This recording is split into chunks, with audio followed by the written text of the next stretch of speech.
Supplements are one of the most confusing parts of health and fitness, especially in women. Not because they're complicated, but because they're massively overmarketed. Every year there seems to be some new hormone fix, fat loss supplement, and as you've probably realized, most of them just don't deliver. So in this video, I'm not going to give you a long list of pills and powders that you don't need. I'm going to walk you through a handful of supplements that actually make sense if you're a busy professional woman just trying to improve your health and lose weight, which have years of research to back that up. Please note, none of these are magic fixes. If your sleep, nutrition, training, and everything else is off, these aren't going to do anything. Also, I'm not saying you have to have any of these, but if used properly, in the right context, these can be massively helpful. Okay, number one. Protein powder. Now, it is completely possible to get enough protein from your diet. Protein powders massively help. For only 100, 150 calories, you can get an extra 20 to 30 grams of protein. And this is high quality protein. What do I mean by that? Protein is made of amino acids. Think of protein as the building and amino acid as the bricks that make the building. There's 20 different types of amino acids, and 9 of which you need to get from your diet because your body can't produce them. And whey protein, which is the protein I'd recommend, has all 9 of those essential amino acids. When you're looking for a protein powder, ignore all the marketing. There is no such thing as diet protein. What you're looking for is whey, W-H-E-Y.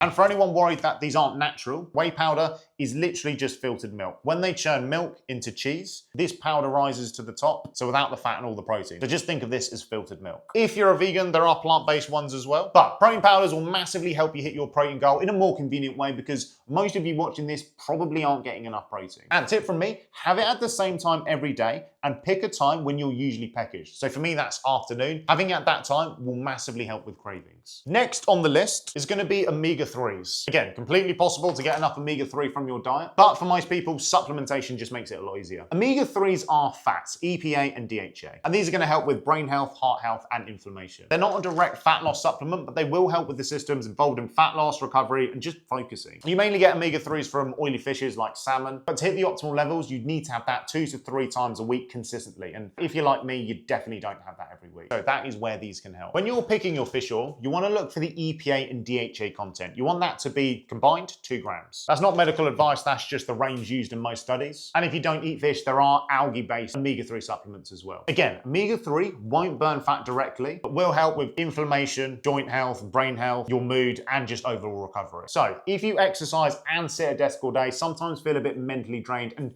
just have that desk stiffness, these could definitely be for you. Take them with a meal. I have mine at breakfast, but the fat in your meal will help absorption. Next on the list is gonna be creatine. The most studied supplement in the world, but from the conversations I have, the most misunderstood, especially in women. Creatine is actually something your body produces naturally, and you can also get it in small doses in meats and fish. Supplementing will just help top up those stores. Creatine is used in small bursts of energy, so when you're lifting heavy weights or carrying the shopping or just pushing through a workout. It'll allow you to train just that little bit harder, which over time will help you build that lean muscle, which is so important for women, especially over 30, 40, because that will then help you boost your metabolism and make sure you don't have that skinny fat look. But creatine also plays a massive role in brain health. Studies have shown it can improve cognitive function, improve your memory, mental fatigue, even studies to show it can improve your mood. And when you're in back-to-back meetings, 8-10 hours a day, that will matter. All you need to do is take 3 to 5 grams a day.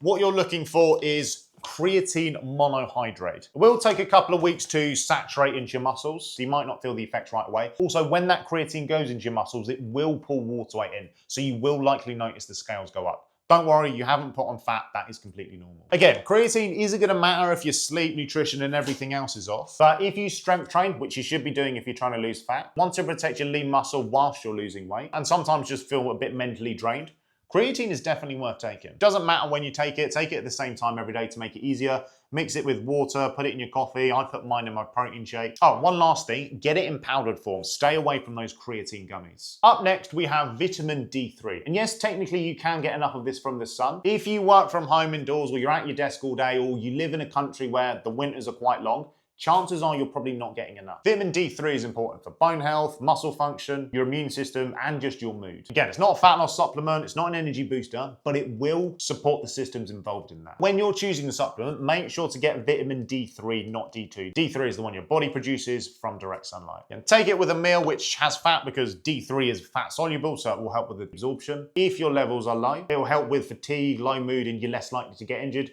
If your levels are okay, you're not going to notice a difference, which is absolutely fine. Now, those are the 4 I would recommend, but I do have some bonus ones, which Wouldn't necessarily recommend, but thought worth including. First one is magnesium because it is relevant for a lot of professional women. It can help with sleep quality, muscle tension, stress, and sometimes PMS symptoms. Now, it's not a sedative, it's not going to just knock you out at night, but if you struggle to get to sleep, it can definitely help. Next one, ashwagandha. For some women, especially if you're constantly tired or constantly stressed, it can help take that edge off.